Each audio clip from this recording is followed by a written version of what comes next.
Salam, hər vaxtınız xeyir. Bugün Azərbaycan dilindən 6-cı sinif 1 yaşın suallarına baxırıq bir yerdə. Birinci testdə söz birləşməsinin quruluşuna əsasən uyğunluğu pozanı tapmalıyıq. Sadə söz birləşməsi iki sözün birləşməsindən əmələ gəlir və o sözlərin leksik mənası olmalıdır. Mürəkkəb söz birləşməsində isə azı 3 söz birləşməlidir və olan hər birinin leksik mənası olmalıdır. Neft fontanı bu birləşməyə uyğun gəlir, sadədir. Ən gözəl qız mürəkkəbə uyğun gəlmir. Səbəb isə burada ən ifadəsinin leksik mənası olmamağıdır. Köməkçi nitq səsi olduğu üçün onun leksik mənası yoxdur və bu birləşmə sadədir. Ona görə düzgün cavabımız B olacaq. Çay kənarı sadədir. Mənim möhtəşəm nəticəm mürəkkəbdir. Çünki üçü də leksik mənası olan sözlərdir. İkinci testdə ismi birləşmə deyil deyə bir şərt qoyubdur. Söz birləşməsinin əsas tərəfi adlarla ifadə olunanda ismi, feilin təsriflənməyən formalar, məsdər, feil, sifət, feili bağlama ilə ifadə olanda feili birləşmə olur. A variantında səhifə isimdir, ismi birləşmədir. Hava isimdir, ismi birləşmədir. İş isimdir, ismi birləşmədir. Amma gedəndə feili bağlama olduğu üçün feili birləşmə hesab edilir. Üçüncü testdə qeyri-müəyyən yiyəli çallı söz işlənmişi istəyir.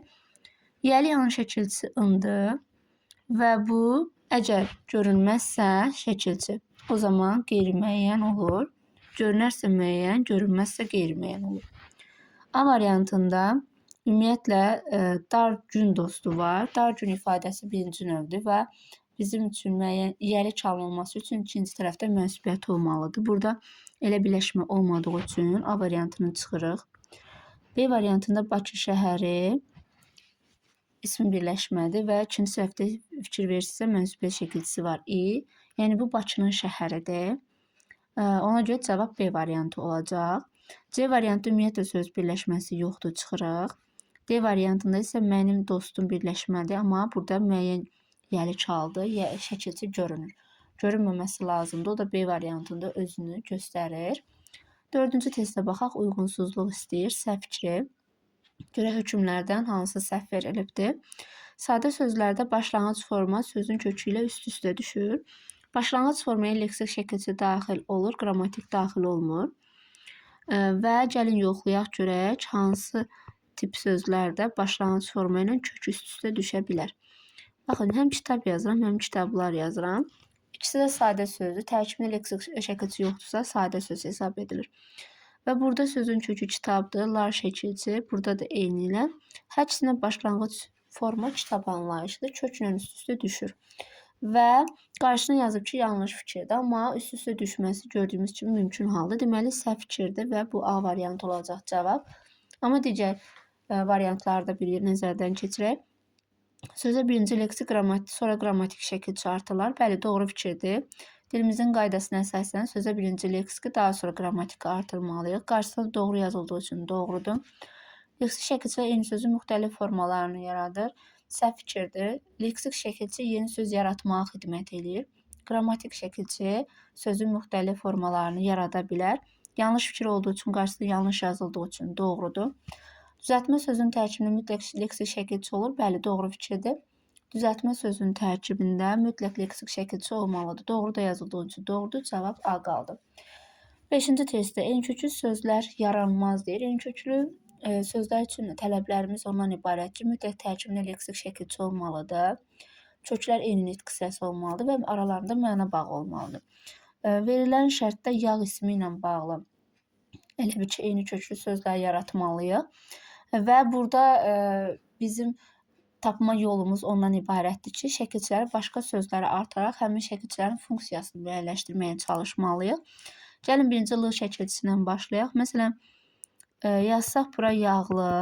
Mən bu L şəkilçisini başqa sözə artırım. Duzlu, dadlı.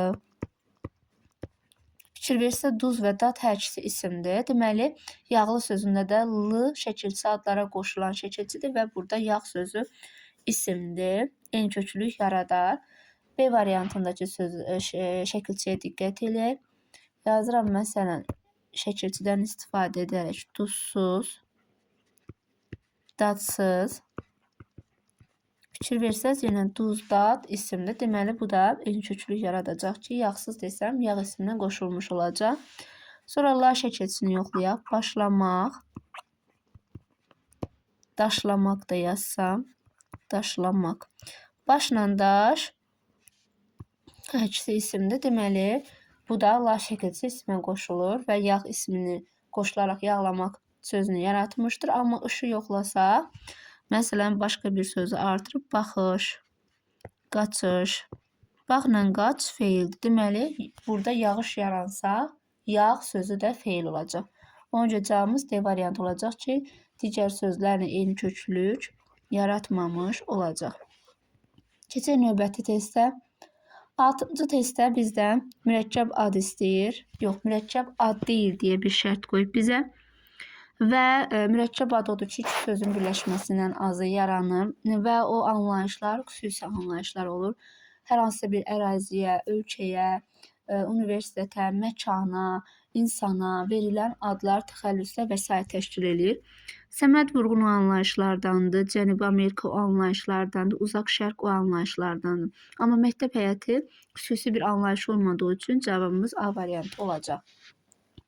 7-ci testdə fərqləndirilmiş hansı sözün yazışını səhv verilib deyə bir şərt qoyub. Bu sözlər təkicalı sözlərdir ki, hansı ki sonu eyni cinsdən bitənlər və sayit artıranda dəyişim olmasa da, samit artıranda dəyişiklik baş verir, yəni kökdə düşmə olur.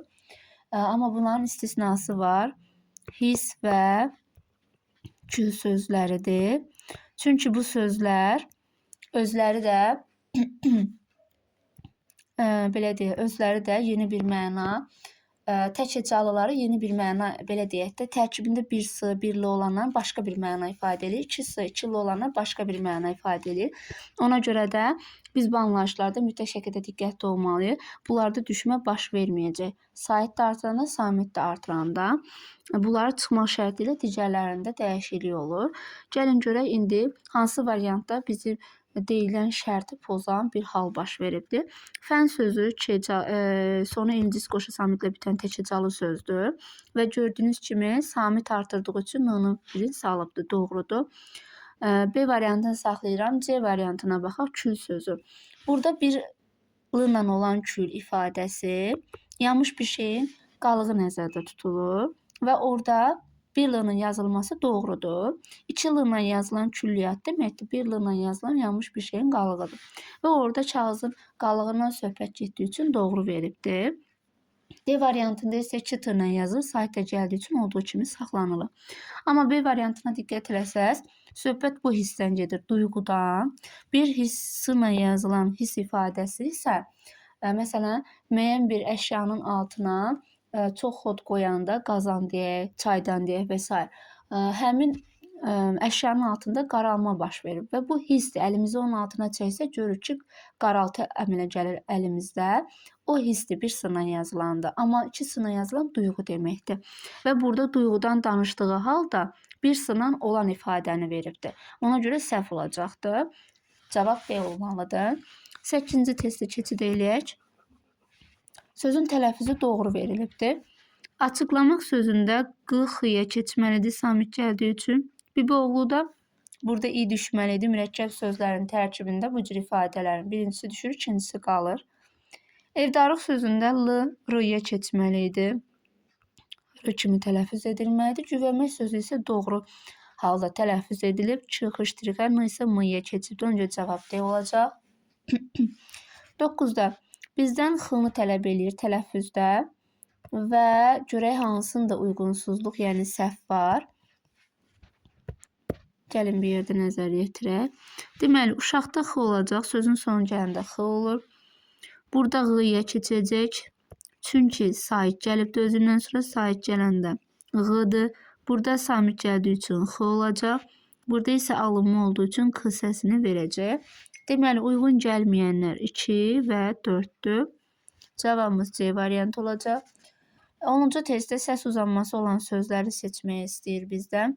Marşda uzanma var. Eynicisi qoşu saytdan biri düşür, biri uzanır, biri götürür. Ənənə sözündə heç bir uzanma hadisəsi baş vermir. Xəzinə i uzanır. Poladda yoxdur. haşiyədə A uzanır. Deməli, cavablarımız 1, 3, 5 olacaq. 11-ci testdə yalnız mənsubiyə şəkil şartında ikinci sayəti düşməli olan sözləri seçməli. Bu isim mövzusunda da hansı ki iki qism söz var, milli alınma. Mənsubiyyət artıranda, yalnız mənsubiyyət artıranda milli sözlərdə düşmə olur. Saitlə başlanan hal və mənsubiyyət artıranda isə alınma sözlərdə ikinci saitdə düşmə olur. A variantındakı sözdə isim alınma sözdür. Yəni yalnız mənsubiyyətdə itirmir saitini. Həmçinin belə deyək, saitlə başlanan hal gələndə də itirəcək. Burada B variantında səbil ifadəsi də alınma sözlər sırasına daxildir. C-də zehim, D-də isə hər ikisi milli sözdür ki, yalnız mənsubiyyət artıranda ikinci saitini itirmiş olacaq. Keçək 12-ci testdə. Hiponim istəyir. Hiponimlər bilik ki, xüsusi anlayışlardır. Hiperonimlər ümumi. Qərənfil gülün tərkib hissəsinə daxildir. Yay səməndə nərgiz. Amma gül isə özü hiperonimdir. Bizə hiponim lazım olduğu üçün D variantı səhv fikirdir. Biri səhv yazılıb. Bu sözlər Azərbaycan dili dərsliyi 6-cı sinif aid dərsliyin son səhifələrində verilən izahlı lüğətdən seçilmiş sözlərdir. Yadınızda qalsın ki, mahiyyət 2 yığla yazılır. Ona görə səhv yazılan A variantıdır. Klasteri tamamlayaq. Yazılışda eyni cinsli qoşa sait olmalıdır. Eyni saitlər yanaşı gələrsə eyni cinsli qoşa saitlik yaradar. Marşda 2A var yazılışda. Təəssüfdə 2Ə var yazılışda. Əli açıqda yazılışı əli açıqdır. Yəni müxtəlif cinslər yanaşı gəlmiş olur. Səidədə müxtəlif cinslər yanaşı gəlmiş olur. Mətbəədə isə eyni cinslər yanaşı gəlmiş olur deyə cavabımız C-dir. Amma təbiətdə də eyni ilə müxtəlif cinslər yanaşı gəldiyi üçün cavab olaraq seçilə bilməz. Düzgün cavab C variantıdır. 15-ci testə baxaq.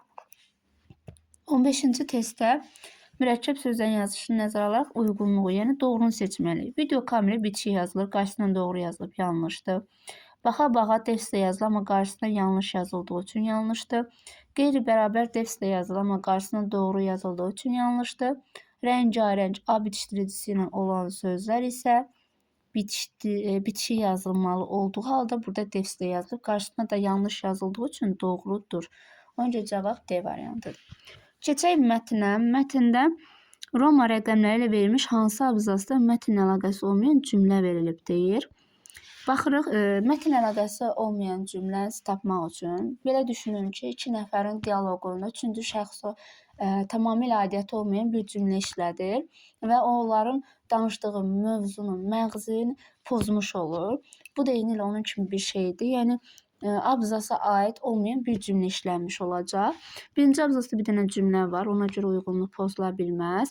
İkinci abzasda isə söhbət qunduzların ümumiyyətlə quruluşundan, görünüşündən, su altında qalma, neçə dəqiqə qalmasından söhbət gedir. Yəni bu tam olaraq bir-birinə uyan cümlələrdir. Amma üçüncü abzasda bir dənə cümlə var ki, o buranı pozur. Mühəndis texnikanın hər hansısa sahəsində ali təhsil almış mütəxəssisdir. Diqqət eləsəz bu abzasda qunduzların bənd hazırlanmasına, onların işgüzarlığından, inşaatı aparmağından söhbət gedir tam olaraq. Amma burada mühəndisin mənasını bizə açır. Yəni buna ehtiyac yoxdur. Bu cümlə, bu abzasda ona yer verilməməli idi. Ona görə doğru cavab C olacaq. 17-ci testdə plan bəndi ola bilməz. Hansıdır görək? Qunduzların üzmə qabiliyyəti burada göstərilir ki, 15 dəqiqə suyun altında qalır. Bizə məlum olur ki, qunduzlar üzə bilir. Sonra qunduzda bənd və yuva qurma bacarıqları. Bu abzasda görürük ki, onlar bənd qurmaq üçün hansı əziyyətləri çəkirlər. Sonra müxtəlif bölgələrdə yayılması ilə bağlı heç bir məlumata rast gəlmədiyimiz üçün bu plan bəndi ola bilməz. Qunduzların yemək ambarı isə bu abzasda o haqda məlumat verilir ki, ambarda yeməkləri necə saxlayırlar. Daha sonra 18-ci testə baxaq. Hansı sualın cavabı yoxdur? Baxın, qunduzların nəyinin qidalanması bitki mənşəli qidalarla, hansı məqsədlə bəndi tikilər öz yeməklərini daha rahat şəkildə daşımaq üçün, suyun altında nə qədər qalır 15 dəqiqə. Bunlar məlumat olaraq verilir. Amma qunduzların neçə il yaşaması ilə bağlı heç bir məlumata rast gəlmədiyimiz üçün cavab A olacaq. Üzərində rəqəm yazılmış hansı sözlərdən biri məcazi mənada işlənmişdir. Baxaq burada sözlərdən verilibdir. Məsələn, hesablama aparma. Hesablamanı aparmaq olmur. Yəni o görünən bir şey deyil. Onu götürək əlimizlə harasa aparaq. Bu məcazi məna daşıyır. Gövdəni gəmirə bilərlər. Sonra kötüklərlə, daş kötüklərlə bəndi hörə bilərlər. Sonra dərin hovuz ola bilər. Amma hesablama aparmaq məcazi məna daşıdığı üçün cavab A variantı olacaq. 20-ci testdə uyğunsuzluq istəyir, yəni səhv olanı. Qunduzlar əsasən bitki mənşəli qidalarla qidalanır. Bəli, doğrudur, verilibdir mətndə və doğru olduğu üçün bunu götürməyəcəyik. Qunduzlar küləyin səmtini təyin edib ona uyğun ağacın gövdəsini gəmirirlər. Bəli, onlar küləyin səmtini bilib ona əsasən ağacı o istiqamətdə gəmirib həmin külək istiqamətində də aşırmaq daha rahat olur. Amma burada yazılıb ki, yanlış fikirdir. Bu artıq uyğunsuzluq yaradır. Çünki bu haqda mətndə məlumat var. Qunduzlar bənd tikərkən ağac gövdələr və palçıqdan istifadə edirlər. Bəli, bu da doğru fikirdir. Mətndə qeyd edilir.